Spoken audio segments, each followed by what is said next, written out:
Hello दोस्तों आज की वीडियो में मैं बात करना चाह रहा हूं कि आप किसी भी कंट्री में माइग्रेट करने से पहले आपको किन किन बातों का ध्यान देना चाहिए, क्या क्या चीजें करनी चाहिए, क्या क्या चीजें देखनी चाहिए, किस तरह से आपको अपना एटीट्यूड, अपना माइंडसेट रखना चाहिए और क्या आपको एक्सपेक्टेशंस रखने चाहिए और क्या वहां की रियलिटी को एक्सेप्ट करना चाहिए। तो दोस्तों, आप में से जो लोग भी पहली बार मेरे चैनल पर आए हैं उनके लिए मैं बता दूं, मेरा नाम है ईशान मलिक और मैं रहता हूं यूके में। पिछले 2-2.5 सालों से मैं यहीं पर रहता हूं। इससे पहले भी मैंने जो है कई कंट्रीज में जॉब करी है एंड मैंने यूके में तो स्टडी भी करी है एंड मुझे ऐसे बाहर रहते रहते ऑलमोस्ट 3-4 साल जितने हो गए, जिसमें से 1 साल मैंने पढ़ाई करी और बाकी के टाइम मैं जॉब करता रहा हूं अलग अलग कंट्रीज में। इसलिए मैं अपने पूरे ये जो 3-4 साल के जो भी मेरे एक्सपीरियंसेस हैं और कहेंगे दूसरे लोगों के जो भी एक्सपीरियंसेस है, उनके नॉलेज और उनके एक्सपीरियंसेस के बेस पर मैं आज के इस वीडियो में आपके साथ 9 ऐसे पॉइंट्स शेयर करने वाला हूं जो आपको किसी भी कंट्री में जाने से पहले आपको चेक करने चाहिए या कह के आपको उन चीजों का ध्यान रखना चाहिए। तो सबसे पहले शुरू करते हैं कि भाई आप कोई सी भी कंट्री चूज करें,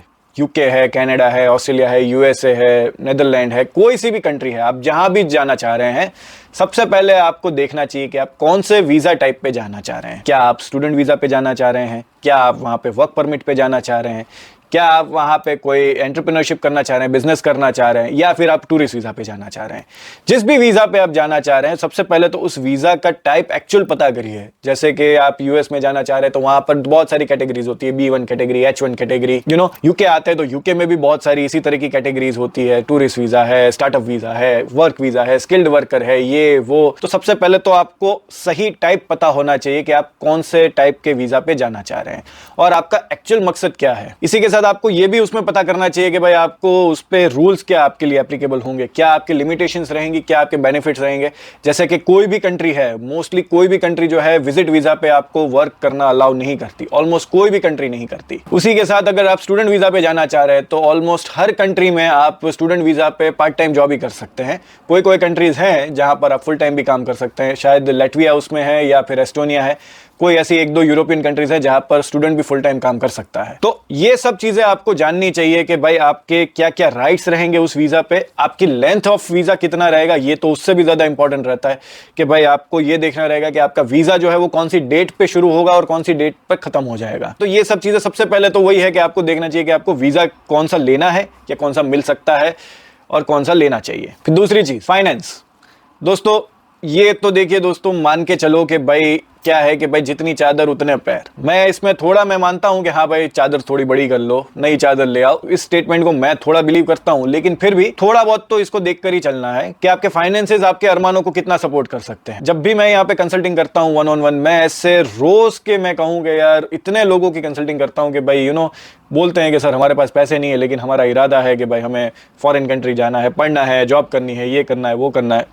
और मैं सबसे पहले उनको वही पूछता हूँ, मैंने कहा भाई आपके पास यहाँ पर सर्वाइव करने के पैसे कितने हैं? चलो आप विजिट वीजा लेकर भी यहाँ पर आ जाओ, हमें कोई दिक्कत नहीं है, लेकिन आपके पास इस कंट्री में सर्वाइव करने के पैसे हैं? इंडिया में बहुत होता है ऐसा कि एजेंट बोल देते हैं कि अरे यार आप पहुंच जाओ ना, फिर वहां पर रास्ते मिल जाएंगे, वहां पर कुछ ना कुछ हो जाएगा। ये सबसे बुरी और सबसे बेवकूफ एडवाइस यही है जो कोई भी एजेंट आपको देता हो। और मैं उन्हीं लोगों को बोलता हूँ कि चलो ठीक है, इसी एडवाइस पे अपन आगे चलते हैं, लेकिन इस कंट्री में रहने के, खाने के और कहें कि बाकी जो भी चीजें हैं उसके खर्चे तो होंगे ना, तो वो पैसे है आपके पास, तो उस पे तो ज्यादातर लोगों के आंसर तो नहीं आते हैं, या किसी किसी के पास होते हैं पैसे तो उतने सफिशिएंट नहीं होते हैं। तो मैं अगर यहाँ पर एक सिंपल सा रूल बताऊं कि भाई आप किसी भी कंट्री जाना चाह रहे हैं, किसी भी वीजा पे जाना चाह रहे हैं, तो सबसे पहले तो आप देखिए कि भाई उसमें आपको वीजा की फीस कितनी लग रही है और वो फीस और सब निकालने के बाद आपकी एयर टिकट और वो सब, पहुंचने से पहले आपको कितना खर्चा लग रहा है और पहुंचने के बाद आपको इमीडिएटली कितना खर्चा लगेगा, ये सब चीजें भी आपको कैलकुलेट करनी है। मेरे अकॉर्डिंग या कहेंगे मेरी नॉलेज में, मैंने आज तक कोई भी कंट्री ऐसा नहीं देखा कि जहां पर आपको 40-50 हजार से कम में कहीं भी किसी भी जगह का वीजा मिलता हो। ये तो मैं पहले की बात कर रहा हूं।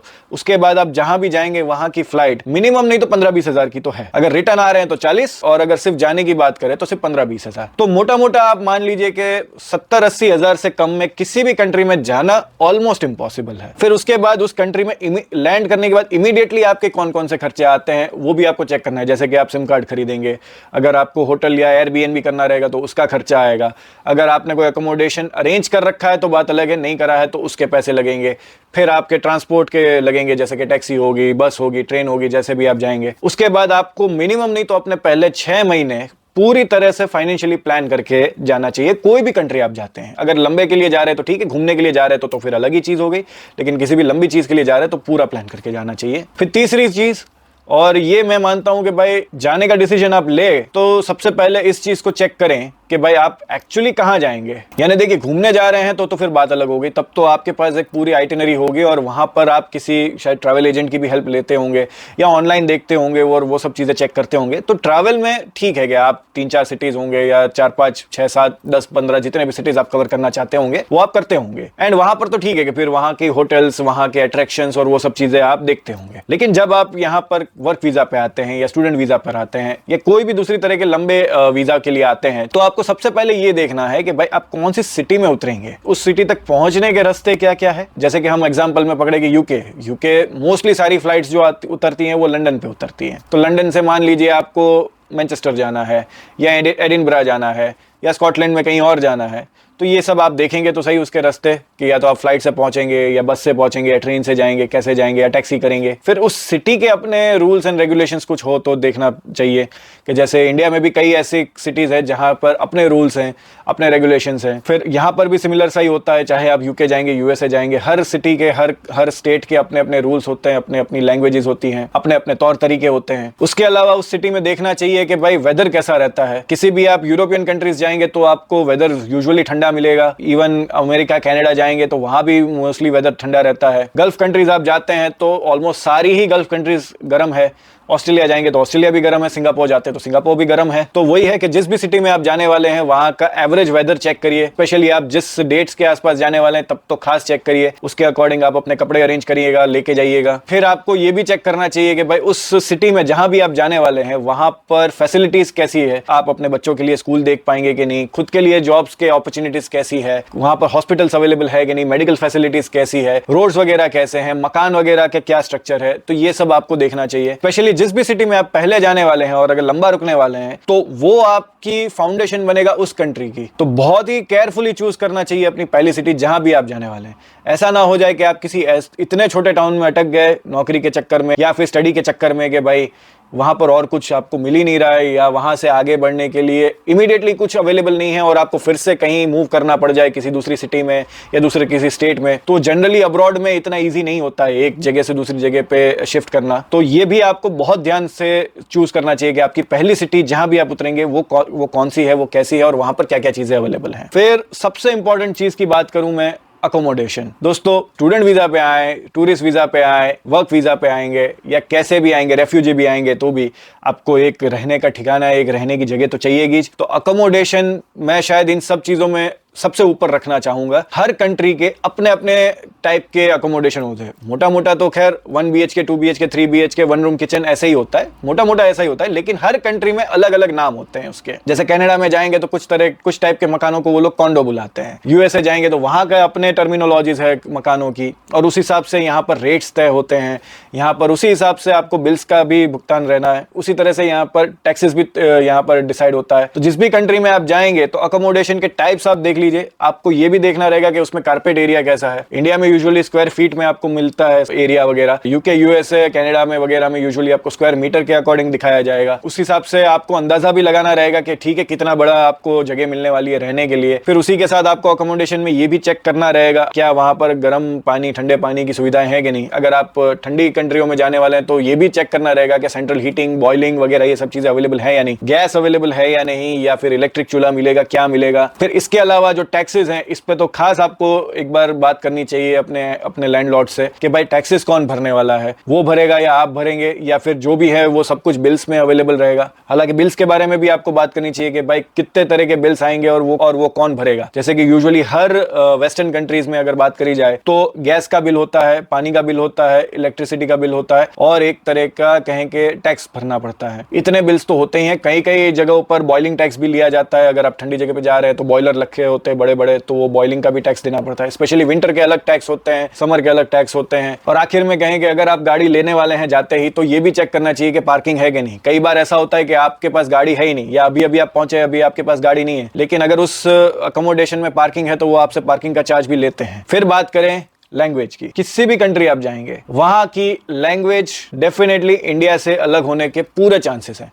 ऑफ कोर्स आज के टाइम में मैं नहीं मानता कि ऐसी कोई भी जगह बची है जहां पर इंडियंस आपको ना मिले या फिर जहां पर आपको अपनी लोकल लैंग्वेज वाले लोग ना मिले, लेकिन फिर भी उनके भरोसे उनके सहारे आप उस कंट्री में सर्वाइव नहीं कर पाएंगे। थोड़े दिन तो ठीक है, लेकिन परमानेंट रहना वहां पर पॉसिबल नहीं हो पाएगा। तो आपको सबसे पहले वही देखना चाहिए कि भाई आप जिस भी सिटी में जाने वाले हैं, जिस भी कंट्री आप जाने वाले हैं, वहां की नेशनल लैंग्वेज, लोकल लैंग्वेज क्या है। सबसे पहले तो सिटी के बारे में जानिए, लोकल लैंग्वेज क्या है, और फिर कंट्री के बारे में जानिए कि वहां की नेशनल लैंग्वेज क्या है। एंड पूरी कोशिश करिए कि आप उसको सीखेंगे। अगर अपनी होम कंट्री से सीख के जा सकते हैं तो बहुत अच्छी बात है। बेसिक लेवल तो आपको सीख कर ही जाना चाहिए। जर्मनी जा रहे हैं तो जर्मन सीख के जाइए, पोलैंड जा रहे हैं तो पॉलिश सीख के जाइए, और रशिया जा रहे हैं तो रशियन सीख के जाइए। लेकिन इसके अलावा भी हर सिटी में, जिस भी सिटी में आप उतरेंगे, उस सिटी का अपना एक डायलेक्ट होगा, अपना एक तरीका होगा उसी लैंग्वेज को बोलने का, या जो भी उस जगह की लोकल लैंग्वेज होगी उसको बोलने का। तो वो भी आपको चेक करना चाहिए। जैसे कि अगर मैं यूके की ही बात करूं तो यूके में तो नेशनल लैंग्वेज इंग्लिश ही है और यहां पर हर कोई इंग्लिश बोलता है। लेकिन यहां पर भी इस तरह का है कि लंदन की इंग्लिश अलग है, मैनचेस्टर की इंग्लिश अलग है, स्कॉटलैंड की इंग्लिश अलग है, वेल्स की अलग है। तो इस तरह से अलग अलग डायलेक्ट्स रहते हैं, अलग अलग के तरीके होते हैं इंग्लिश को ही बोलने के। और कोई भी आकर आपको ये कहता है ना, एजेंट वगैरह, कि अरे यार अपने इंडियन बहुत पढ़े हैं, अपने गुजराती बहुत पढ़े, अपने मद्रासी बहुत पढ़े हैं, अपने तेलुगु लोग बहुत पढ़े हैं, अपने पंजाबी बहुत हैं, लैंग्वेज की चिंता मत करो, ये वो, उसको वहीं थप्पड़ मार देना दोस्तों, और बोलना कि भाई उस कंट्री की लोकल लैंग्वेज जो है वो मेरे को बताओ, और मेरे को बताओ कि उसको सीखा कैसे जाए। फिर इसके बाद आपको जिस चीज का ध्यान रखना चाहिए वो है अपॉर्चुनिटीज। जी हाँ दोस्तों, जैसे मैंने सिटी वाले पॉइंट में कवर किया, अब आपको ये देखना रहे कि भाई आप जिस भी कंट्री जाने वाले हैं वहां पर अपॉर्चुनिटीज किस तरह की है, किस फील्ड में ज्यादा अपॉर्चुनिटीज है, नहीं है। कोई भी आप कंट्री जाते हैं, कोई भी आप वीजा टाइप सिलेक्ट करते हैं, अगर आप वर्क करने के इरादे से जा रहे हैं, पीआर के इरादे से जा रहे हैं, सेटलमेंट के इरादे से जा रहे हैं, तो दोस्तों आप अभी लिख के ले लो, कोई भी कंट्री में आपके सेटलमेंट के चांसेस तभी ज्यादा है अगर तो आप उस कंट्री की शॉर्टेज ऑक्यूपेशन में अगर आप फॉल करते हैं, या फिर कोई ऐसी ऑक्यूपेशन में आप फॉल करते हैं जिसमें भीड़ कम है लेकिन डिमांड बहुत ज्यादा है, तब तो आपके सेटलमेंट के चांसेस बहुत अच्छे हैं और बहुत ही, यानी कहें कि आप यूं समझो कि ऑलमोस्ट आपकी सेटलमेंट पक्की ही है। लेकिन अगर ऐसा कुछ ना हो, आप एक नॉर्मल पर्सन है, नॉर्मल से कुछ कोर्सेज किए हैं, मैं यहाँ पे किसी भी कोर्स का नाम नहीं लेने वाला हूँ, लेकिन आपको लगता है कि ठीक है भाई ये तो हर जगह होते हैं, अवेलेबल है, और फिर वहां जाके आप देखते हैं कि अरे यहाँ तो हर कोई यही काम करता मिल रहा है, इस चीज की यहाँ पे कोई शॉर्टेज नहीं है, या कहेंगे यहाँ हर दूसरा बंदा मिल जाता है इनको ये करने के लिए, तो फिर उस केस में आपका उस कंट्री में सेटल होना बहुत मुश्किल हो जाएगा। यानी अगर मैं यूएसए की बात करूं तो जैसे बोला जाता है कि आईटी वाले जितने भी हैं सारे यूएसए चले जाओ, कनाडा जाना है तो बोला जाता है कि ट्रक ड्राइवर जितने भी है चले जाओ, यूके की बात करें तो बोला जाता है कि फाइनेंस वालों का यहाँ पर हब है। अब दोस्तों ये सब क्या है कि किसी जमाने में ये सब बातें सच थी, आज के टाइम में इस पे कितनी सच्चाई है कितनी नहीं, ये तो एक्चुअली आपको उस कंट्री में पहुंचने के बाद पता चलेगा, या फिर आप उसी कंट्री में रहने वाले लोगों से, ज्यादातर लोगों से अगर आप डेटा कलेक्ट करेंगे, जितना इंटरेक्शन करेंगे, जितनी बातें आप उनसे करेंगे, उसके बेस पर आपको पता चलेगा कि हाँ भाई अगर आपको यूएसए जाना है तो क्या सच में आईटी वालों का ही वहां पर बोलबाला है, स्कोप है, या फिर नहीं भाई बिजनेस मैनेजमेंट वाले भी वहां पर उतने ही कमाल कर रहे हैं, या फिर मैकेनिकल इंजीनियर है वो भी उतना ही कमाल कर रहा है, या फिर जर्मनी में जो है वो सिर्फ ऑटोमोबाइल वाले नहीं है, इलेक्ट्रिक्स वाले, इलेक्ट्रॉनिक वाले भी उतने ही काम कर रहे हैं, उतना ही कमा रहे हैं। और फॉरगेट ऑल सच थिंग्स, जरूरी नहीं है कि भाई ऐसा हो, आप नाई है, आप क्या कहते हैं कि आप सिर्फ मजदूर हैं, या फिर आप इलेक्ट्रिशियन हैं, तो इन सब चीजों के लिए भी बहुत डिमांड होती है, हर कंट्री में होती है। तो आप इसके बेस पे भी चेक कर सकते हैं कि हाँ भाई कितनी जल्दी आपको वहां पर सेटलमेंट का वो मिल जाएगा, कितनी जल्दी आपको वहां पर जाने को मिल जाएगा। इसी के साथ अगर आप में से कोई बिजनेस करना चाह रहा है वहां पर, तो वो भी आपको अपॉर्चुनिटीज वहां पर चेक करनी चाहिए कि भाई उस कंट्री के वीजा जो है, या कहेंगे उस कंट्री में क्या क्या ऐसी स्कीम्स अवेलेबल हैं, क्या आप अगर उस कंट्री में बिजनेस खोलना चाह रहे हैं तो क्या गवर्नमेंट कोई आपको सपोर्ट देगी, या उस सिटी या उस स्टेट का कोई काउंसिल है, कोई बॉडी है, वो आपको कोई किसी तरह का सपोर्ट देगी, कोई हेल्प करेगी,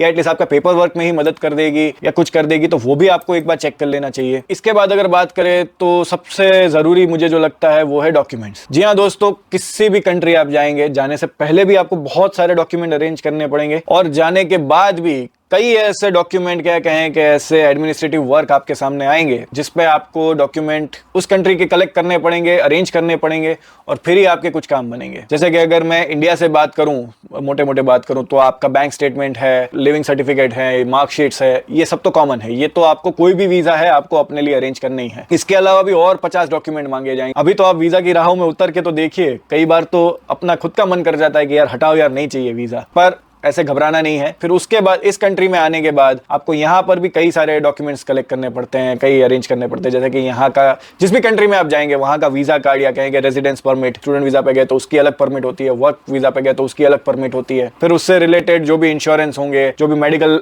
डॉक्यूमेंट्स होंगे या जिस तरह की भी चीजें हैं वो सारे आपको कलेक्ट करने हैं। जिस भी आप मकान में रहेंगे उसका रेंट एग्रीमेंट है, तो ऐसे बहुत सारे डॉक्यूमेंट जो है वो आप अरेंज करते रहना पड़ेंगे और कहेंगे सारे के सारी चीजें संभालते रहना पड़ेगा। बस आपको यही है कि आपको डॉक्यूमेंट अरेंज एक ही बार करने हैं, लेकिन उसको संभालना लाइफ टाइम है। इसके अलावा जो मैं एक जरूरी सर्टिफिकेट्स के बारे में जो मैं बात करना चाह रहा हूं कि आप किसी भी कंट्री में जाने वाले हैं, इतने सर्टिफिकेट्स तो या इतने तरह के पेपर तो आपको अरेंज करके ही जाना चाहिए और लेकर ही जाना चाहिए, नो मैटर व्हाट। सबसे पहला है पुलिस क्लियरेंस सर्टिफिकेट। जी हाँ दोस्तों, किसी भी फॉरेन कंट्री में आप जाने वाले हैं और अगर आपके पास स्टूडेंट वीजा भी है, जिस पीसीसी पुलिस क्लियरेंस सर्टिफिकेट एक इतना कहेंगे इंपॉर्टेंट डॉक्यूमेंट है कि इसके बेस पे भी आपको कई जॉब्स में एंट्री आपकी हो जाती है, कोई भी कंट्री आप जाते हैं। वरना कई जॉब्स ऐसी हैं कि जो आपको सिर्फ पीसीसी ना होने के लिए नहीं मिलती है, और आप उस कंट्री में बैठे बैठे इंडिया से पीसीसी बनवाना इजी नहीं है। मुझे इस बात का पता है कि भाई हमको यहाँ बैठे बैठे बनवाना बहुत मुश्किल रहता है और हमें कई बार कई केसेस मैंने ऐसे देखे भी हैं कि भाई लोगों ने पर्सनली विजिट किया है इंडिया सिर्फ पीसीसी बनवाने के लिए, और हर उस एक कंट्री का चाहिए जिस कंट्री में आप रहे हैं। टूरिस्ट वीजा पे गए हैं तो आपको पीसीसी नहीं लगता है, लेकिन अगर आप किसी और कंट्री में भी वर्क करने के लिए गए हैं तो हर एक कंट्री से आपको पीसीसी निकलवाना चाहिए। कोशिश करें, निकलवा सकते हैं तो हर कंट्री से निकलवाएं, लेकिन अपनी होम कंट्री से तो लेकर ही आए। दूसरी जो चीज आपको लानी चाहिए वो है इंटरनेशनल ड्राइव परमिट। जी हाँ दोस्तों, सबसे पहले तो 4 व्हीलर सीख के निकलिए और 4 व्हीलर का ड्राइविंग लाइसेंस इंटरनेशनल परमिट लेकर निकलिए। ज्यादातर कंट्रीज में, यूरोपियन कंट्रीज में मोस्टली अगर मैं कहूं कि भाई आपका जो भी इंडियन ड्राइविंग लाइसेंस जो है और अगर उसका आप इंटरनेशनल परमिट लेकर आते हैं तो आपके लिए 1 साल तक यहां पर गाड़ी चलाना पॉसिबल है, यानी वो अलाउड है आपके लिए। और इसी तरह की यूरोप की भी कई कंट्रीज जो है जो आपको अलाउ करती है इंडियन परमिट पे ड्राइव करना। तो बेटर है कि भाई आप उसको लेकर ही आएं, और वो भी आपके लिए उस कंट्री में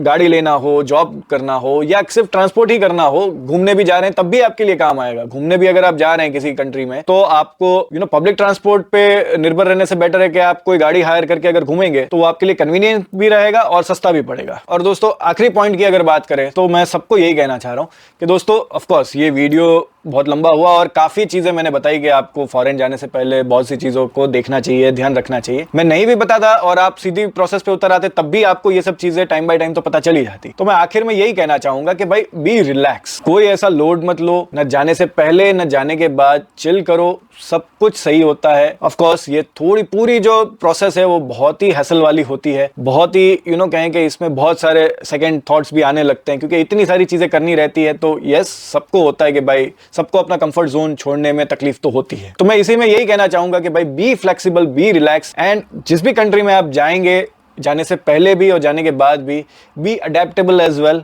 हर कंट्री के कल्चर अलग अलग हैं, हर कंट्री के प्रोसेसेस अलग अलग हैं, वहाँ के रूल्स अलग अलग हैं, वहाँ के लैंग्वेजेस अलग अलग हैं। तो किसी भी कंट्री आप जाने वाले हैं वहाँ के लिए अडेप्टेबिलिटी आप पहले से अपना के चले। अब उस कंट्री के हम तौर तरीके सीखेंगे, वो समझेंगे, नहीं आता है तो किसी से पूछेंगे, शर्माएंगे नहीं, मेहनत करेंगे और सब चीज़ें करेंगे।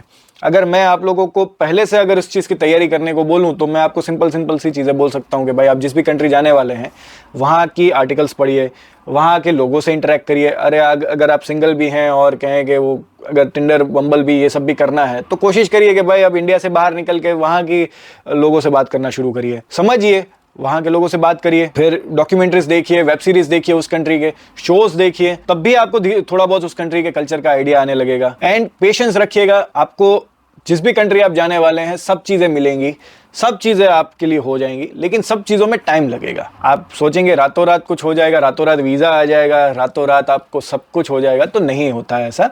फॉरेन की प्रोसेसेस में बहुत टाइम लगता है, पहुंचने के बाद भी यहाँ पर कई चीज़ों में बहुत टाइम लगता है, चाहे पहली नौकरी मिलने में हो या छोकरी मिलने में हो, सभी चीज़ों में टाइम लगता है। तो उसी के लिए आपको बस मेहनत करते रहना है, लोगों से कनेक्ट करते रहना है। Networking is the most important, चाहे आप कहीं भी जाने वाले हैं तो ये आप जितना हो सके उतना करिए। और इसी के साथ मैं एक बोनस पॉइंट भी बता देना चाह रहा हूँ आप लोगों को कि देखिए दोस्त, फॉरेन कंट्री जाना बहुत लोगों का ड्रीम होता है, बहुत लोगों के डिजायर होते हैं और बहुत लोगों के इसके लिए काफ़ी प्लानिंग होती है और बहुत तरह की सोच होती है। बैक ऑफ द माइंड एक चीज ये भी एक्सेप्ट करके चलिएगा कि हो सकता है कि जो चीजें आपने सोची थी वैसी ना हो। जिस भी कंट्री आप जाने वाले हैं उस कंट्री के बारे में आपने बहुत सारे ख्वाब सजा रखे थे, बहुत सारी चीजें सोच रखी थी, जाने के बाद आपको पता चले कि नहीं ये चीज ऐसी नहीं है या ये चीज ऐसी नहीं है जैसी हम सोच कर आए थे, या बिल्कुल ही ऑपोजिट भी हो सकती है। क्योंकि ज्यादातर लोगों का ऐसा होता है, वो फिल्में देख के, वेब सीरीज देख के या लोगों की बातें सुन के इन्फ्लुएंस हो जाते हैं और फिर बाहर जाने का मन बनाते हैं और फिर वही सोचते हैं कि हाँ अब तो हम जाएंगे तो हमारे पास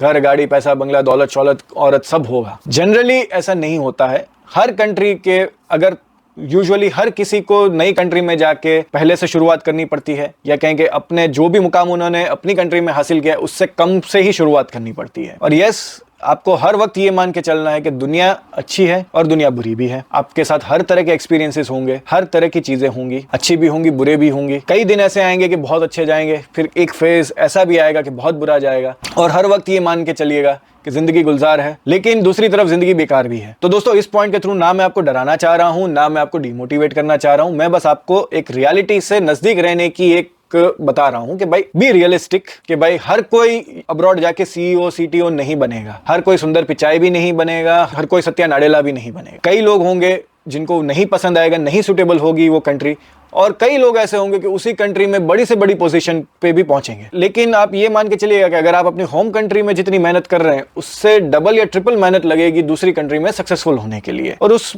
पोजीशन को पाने के लिए। ये एक फॉरेन कंट्री में रहने की, सेटल होने की सच्चाई है और बहुत एडजस्टमेंट्स करने पड़ते हैं। और जब तक आपको अपना पीआर और सिटीजनशिप नहीं मिल जाती तब तक तो बहुत सारे एडजस्टमेंट्स, कॉम्प्रोमाइज, सेटलमेंट्स, बहुत कुछ करना पड़ता है। और कोई भी फॉरेन कंट्री आपको थोड़ा बहुत भी रिवॉर्ड उसी के बाद देना शुरू करती है जब आपका पीआर या सिटीजनशिप बन जाती है। तो उसके लिए आपको 3 साल में भी सिटीजनशिप मिल सकती है, कहीं पे 5 साल होते हैं, कहीं पे 10 साल होते हैं, और कहीं पे सिटीजनशिप आप कुछ भी कर ले मिलती ही नहीं है। तो ये भी इस चीज की आपको सच्चाई को मानकर चलना है। मैं जिस अप्रोच पे काम करता हूं किसी भी फॉरेन कंट्री में रहते वक्त, वो ये है कि भाई मैं ये देखता हूं कि भाई मैं इस कंट्री में पैसा कितना बना सकता हूं। मुझे पीआर, सिटीजनशिप से कोई मतलब नहीं है, क्योंकि मैं उस तरह का इंसान नहीं हूं कि भाई जो वो कॉम्प्रोमाइजेस, एडजस्टमेंट्स जो वो मांगते हैं या जो करने पड़ जाते हैं और जितना ड्यूरेशन उसमें खर्च होता है, तो वो उस टाइम ड्यूरेशन का जितना पैसा का जो लॉस है वो मैं नहीं बेयर कर सकता, मैं बर्दाश्त नहीं कर सकता।